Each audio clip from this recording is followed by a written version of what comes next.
زندگی ہے دستور بندگی ہے، ایمان کی تازگی ہے یہ دل کی روشنی ہے، پڑھو قرآن پڑھو،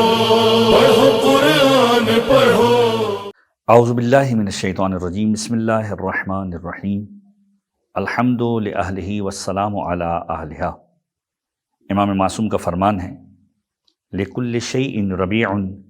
وربیع القرآن شہر رمضان۔ ہر چیز کے لیے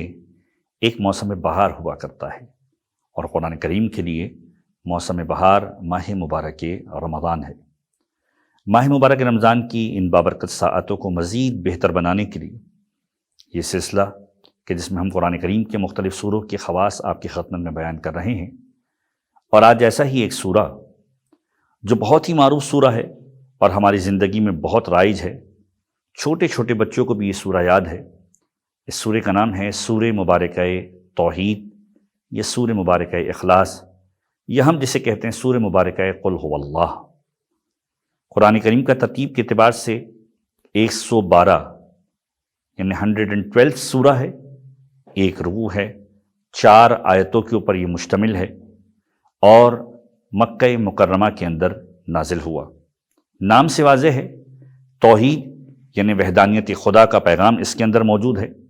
پروردگار عالم کی صفات اس میں بیان کی گئی ہیں، اور اخلاص کے اوپر یہ پورا سورہ مشتمل ہے،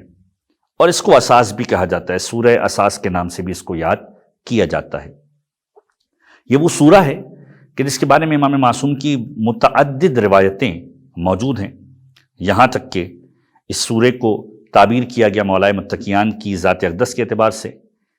کہ جب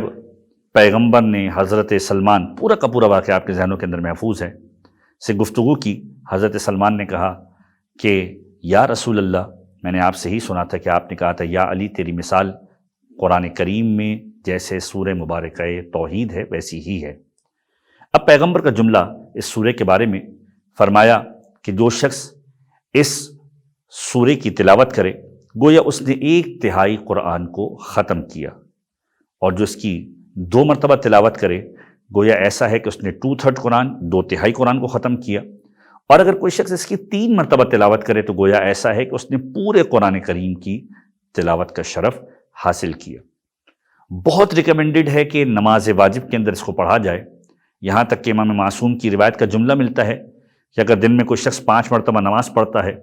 اور اس میں 1 مرتبہ بھی سورہ مبارکہ توحید کی تلاوت نہ کرے تو پھر اس سے کہا جائے گا کہ تو نمازی ہی نہیں، یعنی اتنی ریکمنڈیشن ہے سورہ مبارکہ توحید کی تلاوت کی۔ امام معصوم فرماتے ہیں، خود چھٹے امام کا جملہ، کہ جو شخص اللہ پر ایمان رکھتا ہے اور روز قیامت پر ایمان رکھتا ہے تو ہر نماز کے بعد اس سورے کی تلاوت کو ترک نہ کرے، یعنی نماز کے بعد بھی 1 مرتبہ سورہ مبارکہ قل هو اللہ کی تلاوت کی جائے۔ اور پھر مولا فرماتے ہیں کہ جو شخص پڑھتا ہے پروردگار عالم دنیا اور آخرت کے خیر کو اس کے لیے جمع کر دیا کرتا ہے، اس کے گناہوں کی مغفرت کیا کرتا ہے، اس کے والدین کے گناہوں کی مغفرت کیا کرتا ہے، اور اس کی اولاد کے گناہوں کی مغفرت کیا کرتا ہے۔ چھٹے امام کا جملہ ہے کہ جو شخص 1 مرتبہ اس کو پڑھتا ہے گویا اس نے 1/3 قرآن ختم کیا، 1/3 توریت کو ختم کیا، 1/3 زبور کو ختم کیا، اور 1/3 انجیل کو ختم کیا۔ امام جعفر صادق علیہ الصلوۃ والسلام فرماتے ہیں کہ جو شخص سورہ مبارکہ توحید کو گھر سے نکلتے وقت 10 مرتبہ تلاوت کرے، پروردگار عالم اس کی اس وقت تک حفاظت کرتا ہے اور موکلین خدا کو اس کے لیے ڈپیوٹ کرتا ہے کہ جب تک وہ گھر پر نہ لوٹ جائے۔ رسول اللہ صلی اللہ علیہ وآلہ وسلم فرماتے ہیں کہ جب کوئی شخص سورہ مبارکہ توحید کی تلاوت کرتا ہے، جب پہلی آیت کو تلاوت کرتا ہے یعنی قل هو اللہ احد، جب اس جملے کی تلاوت کرتا ہے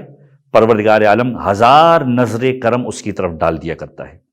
جب دوسری آیت کی تلاوت کرتا ہے تو پروردگار عالم اس کی 1000 دعاؤں کو قبول کر لیا کرتا ہے، اور جب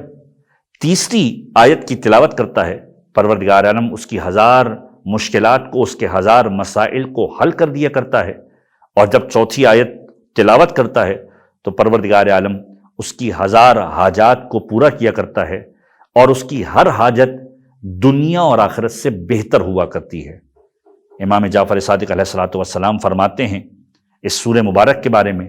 کہ جو شخص اس سورہ مبارک کے توحید کی تلاوت کرتا ہے، فقر و فاقہ اس سے دور ہو جایا کرتا ہے، خدا اس کے گھر کی بنیادوں کو مضبوط کیا کرتا ہے، اور اس کی تلاوت کا اس کے پڑوسیوں کو بھی فائدہ پروردگار عالم نصیب فرماتا ہے۔ پروردگار عالم ہم سب کو قرآن کریم کو پڑھنے کی، اس کو سمجھنے کی اور اس پر عمل کرنے کی توفیق عنایت فرمائے۔ اللهم صل على محمد وآل محمد